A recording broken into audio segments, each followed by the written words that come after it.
Oi, gente, eu sou a Rob e bem-vindos ao Profundez.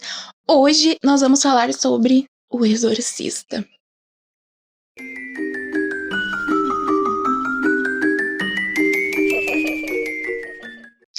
Antes de mais nada, para quem não tá acostumado com as minhas resenhas, eu preciso dizer que eu tenho o costume de dividir as minhas resenhas por tópicos e não vai ser diferente aqui no YouTube. Então, assim, na descrição do vídeo tem uma minutagem ali, uma listinha bem chuchuzinha explicando mais ou menos qual parte do vídeo vai ser o que para você se situar assim melhor.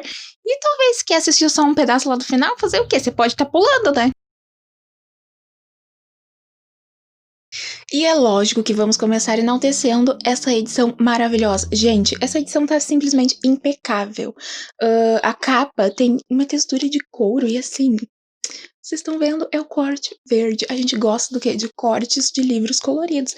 Por favor, editoras, invistam nisso aqui, a gente gosta muito. Aquelas que, né, já deixam um pedido para todas as editoras do universo num vídeo de resenha.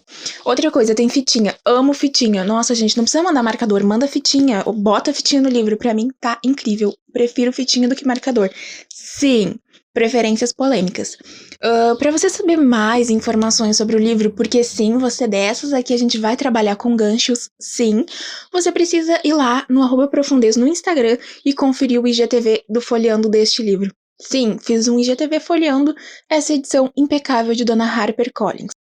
Mas, ao mesmo tempo que essa edição é muito linda, eu preciso dizer urgentemente, de novo, novamente, que assim, faltou uma classificação indicativa aqui, né? Dona Harper Collins, faltou, eu não estou conformada com isso, esse livro é pesado, ele tem umas cenas bem tensas, então o mínimo que eu esperaria era uma classificação indicativa, se não fosse por fora do livro, que fosse nas informações. Não tem lugar nenhum. Isso me decepcionou um pouco. Deixei meu chuchu quietinho aqui por motivos de vamos falar sobre o livro em si.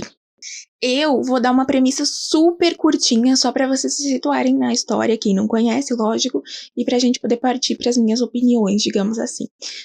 Cris é uma atriz muito famosa, e ela tem uma filha chamada Regan, ou Regan, como vocês preferirem. A Cris, ela não acredita muito em fantasmas, espíritos, possessões e afins, tá? E tanto que ela tem alguns objetos, assim, duvidosos na casa dela. Em determinado momento, a filha dela encontra um desses objetos, que eles estão ali pela casa de boas, sabe? Tipo, tranquilinho. Aí ela começa a brincar com aquilo, que eu não vou dizer o que é, por motivos de, talvez, spoiler. E assim, semanas, assim, meses depois, ela começa a apresentar um comportamento muito estranho. Ela começa a agir de formas que ela nunca agiu antes. Ela começa a reclamar que tem barulhos no quarto dela, que ela não consegue dormir por isso e por aquilo. E assim, o negócio começa a ir ladeira abaixo. E é nesse momento em que a Cris começa a levar a Regan em todos os médicos possíveis do universo. Só que nenhum deles tem uma resposta muito concreta e que justifique todo o comportamento da Regan. É aí que a Cris começa a cogitar que de repente seja algo muito além da ciência. Sobre os personagens, eu posso dizer que assim, eu gosto muito de personagens, eu gosto muito de ver o desenvolvimento dos personagens, a criação deles, a apresentação que o autor faz dos personagens pra gente. E O Exorcista não é o meu livro 5 estrelas em quesito de personagens, mas também não é aquele tipo 1 estrela, sabe? Ele cria os personagens de uma forma que tu consegue visualizar muito bem, que tu consegue entender eles muito bem, só que ao mesmo tempo ele meio que para ali no meio termo, sabe? O único personagem com o qual o autor, sim, se aprofundou um pouco mais, na minha opinião, é o Caras, que é o nosso padre boxeador. Desculpem se for spoiler, mas eu não consigo não falar padre boxeador, tá? Com a Cris também, mas eu acredito que com Caras um pouco mais, porque tem toda uma questão ali envolvida, né? Não posso. Ai, é difícil a gente não poder contar uns negócios. Com a Cris, a gente foca mais no agora, no presente, com as coisas que estão acontecendo. Já com o Caras, a gente foca um pouco mais sobre a vida dele e coisas que ele passou anteriormente, coisas que moldaram ele. Agora, minha opinião sobre a história em si. Gente, antes de mais nada, eu dei 4,5 pra essa história, porque apesar de ser um livro que, quando a gente começa a ler, a gente não consegue largar, é impossível. Se você começar a ler de noite, se prepare pra ficar lendo até umas 5 horas da madrugada ou mais. No entanto, ele tem alguns furos, algumas coisas que eu precisava de mais explicação. Então, pra mim, essas coisas fizeram muita falta no final. E isso me deixou um pouco assim, não vou estar favoritando, apesar de ter curtido muito a leitura. É tipo um 4,5 estrelas com um coraçãozinho, sabe? Mas faltou algumas coisas no final, tá? Eu sinto que tem alguns personagens ali que podiam ter sido aproveitados de uma forma melhor. Alguns personagens misteriosos que eu acho que tinham mais coisas a oferecer, mas o autor não quis colocar, e quem somos nós pra, né? Vamos o quê? Viajar no tempo, fazer o William Peter botar o negócio na história porque a gente acha que devia ter. Aquelas, né? Eu também preciso te alertar de que você não pode ir esperando que o autor vai parar, pegar na tua mão em determinado momento e vai dizer, olha, vou te contar uma história. Não, ele não faz isso, ele tá narrando os fatos, o que aconteceu e acabou. Ele não tem comprometimento nenhum em te explicar detalhadamente o que tá acontecendo, em te contar uma história, não é como se o autor tivesse te pegado literalmente pela mão e olhado pra ti e falado, olha, esse tempo da minha vida é todinho teu e eu vou te contar toda essa história em detalhes. Não. O autor tá só narrando os fatos e é isso. Só que ao mesmo tempo em que o autor tá narrando os fatos, o que acontece? A gente passa por todas as dúvidas junto com os personagens. Como eu falei na pequena premissa sobre o livro, vocês devem imaginar que a gente fica em confusão, tentando entender se é possessão ou se é alguma doença ou alguma coisa assim. E a gente realmente passa por todos esses questionamentos junto com os personagens ao longo da história.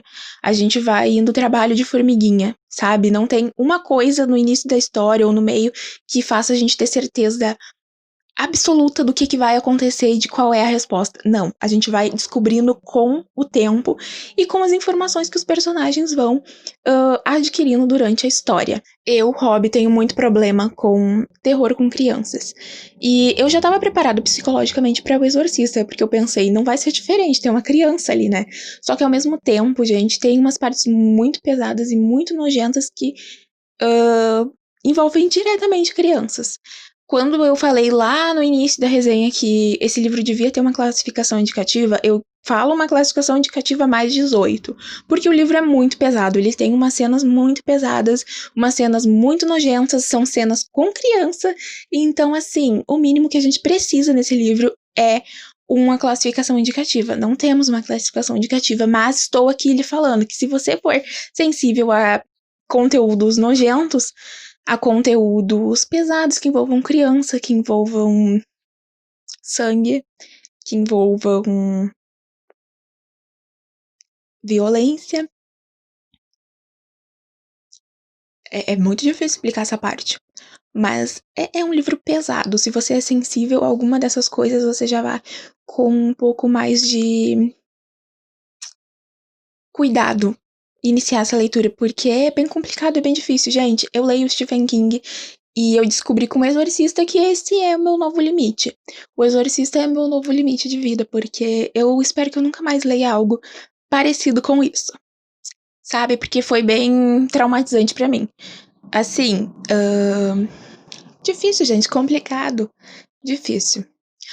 Mas, agora, se você me perguntar, mas Rob, o Exorcista dá medo? Eu diria que se você não tem tanto contato com terror e suspense, pode ser que você se assuste um pouco por motivos de exorcismos. Isso não precisa nem ser, né, gente? É o título do livro. Mas assim, eu acredito que essa não é a parte mais tensa do livro, como eu disse. As partes nojentas são muito mais tensas do que as partes de espíritos que dão susto. O Exorcista foi uma de nossas leituras coletivas da Cryptober 2020, em parceria com o Trio O'Clock, que é o meu clube de leituras coletivas de terror e suspense. Você encontra o link do Instagram dele aqui na descrição do vídeo.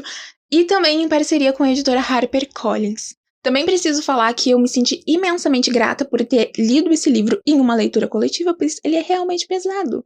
A palavra que define esse vídeo resenha é livro pesado. palavra, foi uma frase. Enfim, frase. É livro pesado, porque, gente, quem leu, só quem leu sabe, só quem assistiu o filme sabe.